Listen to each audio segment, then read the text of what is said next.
Good afternoon. Thanks for stopping by again today. I thought I would show you in this video how to make spiced wine. It's almost the beginning of the Sabbath, and what we like to do on occasion is to make spiced wine to go with our Sabbath meal. And since today it's very cold in Minnesota, I thought it would be kind of fun to have something warm to drink with our main meal. Okay, so I'm going to flip the camera down and we will begin. Okay, you want to start off with a small saucepan, and what you want to do is find some red wine.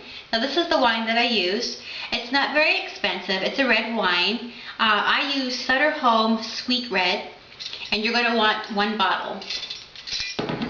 Okay, go ahead and uncork it.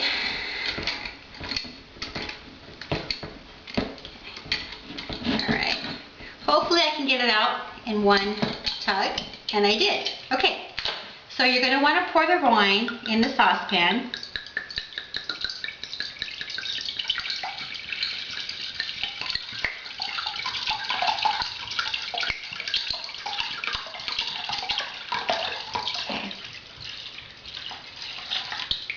Alright, okay, next you want to go ahead and add your spices.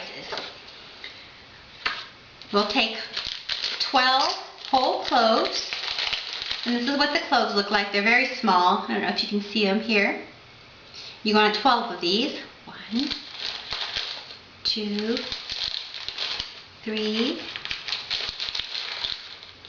4, 5, 6, 7, 8, 9, 10, 11, 12. And I'm actually going to throw in a couple more. You don't have to get it exactly 12, but that's kind of a good number to start off with.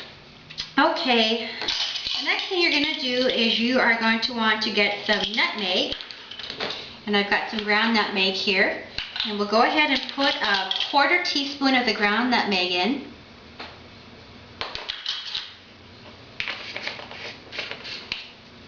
Okay, and then 1/8 of a teaspoon, and I don't have 1/8 of a teaspoon, so I'm going to use the 1/4 teaspoon and just half that.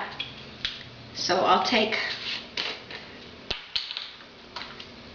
1/8 of a teaspoon of allspice, ground allspice. Okay, and then another 1/8 of a teaspoon of ground ginger.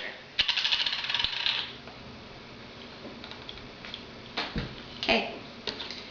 Alright, next you'll want some cinnamon sticks. You can use 3 to 6 cinnamon sticks. I usually use 6, but unfortunately I only have 3 today, so I'm going to use the 3. Go ahead and place them in there. And then you're going to want a 1/4 cup of sugar, and that equates to 4 tablespoons of sugar. I used I think it's called pure cane juice. It's not actually the white sugar. It's cane juice, which apparently is a little bit healthier for you. It's not as refined and as processed. Okay. Alright, and then you're going to want 1 citrus. You can use a lemon, a lime, or an orange. But I find that the lime is actually the better tasting citrus to put into this drink. I've tried the different ones, and I just really haven't liked the taste of them in this wine. Okay, you go ahead and squeeze that in there.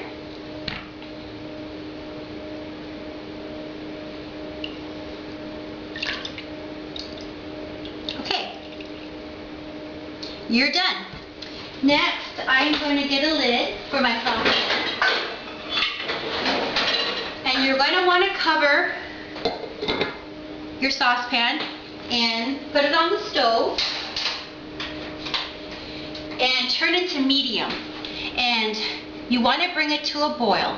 When it comes to a boil, turn it down to simmer, and you'll simmer the wine for about 15 minutes, and you want to make sure that you have a spoon to stir it, because the sugar will sit at the bottom of the saucepan.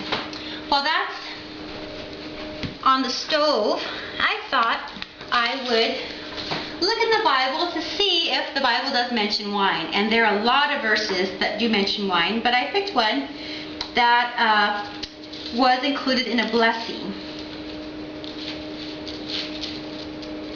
Okay. All right. The verse is Genesis 27, verses 28 through 29, and this is where Jacob is giving a blessing to, this is where Isaac is giving a blessing to Jacob.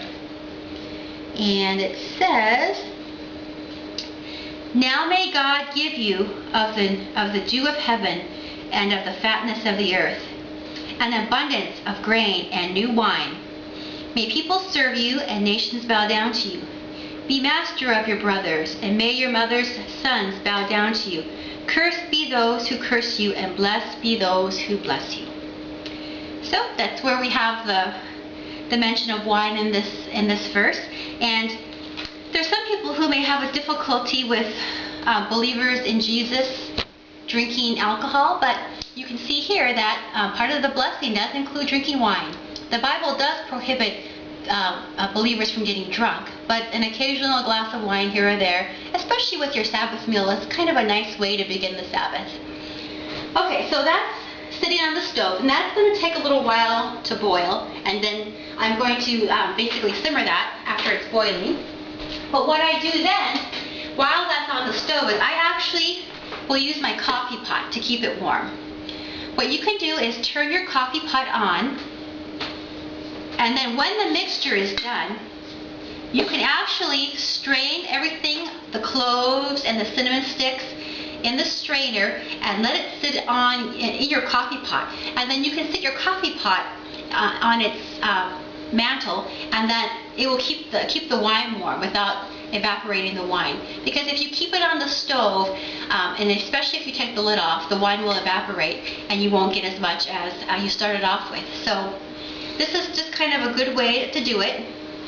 And what I would do is I would take the saucepan, I would strain all the herbs, the cinnamon sticks and the cloves into the strainer, and the wine would just sit in here, and I would sit this on my coffee pot. And you can let it sit for pretty much most of the night. Make sure it doesn't burn though.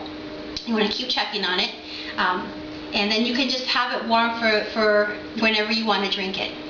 Okay, well, thanks so much for stopping by. I really appreciate it, and hopefully you can try the spice wine and see if you like it. And then if you have some time, check the verse out and see that the Bible does allow sometimes believers to drink wine, and it's kind of a neat way to start the Sabbath. Okay, thanks.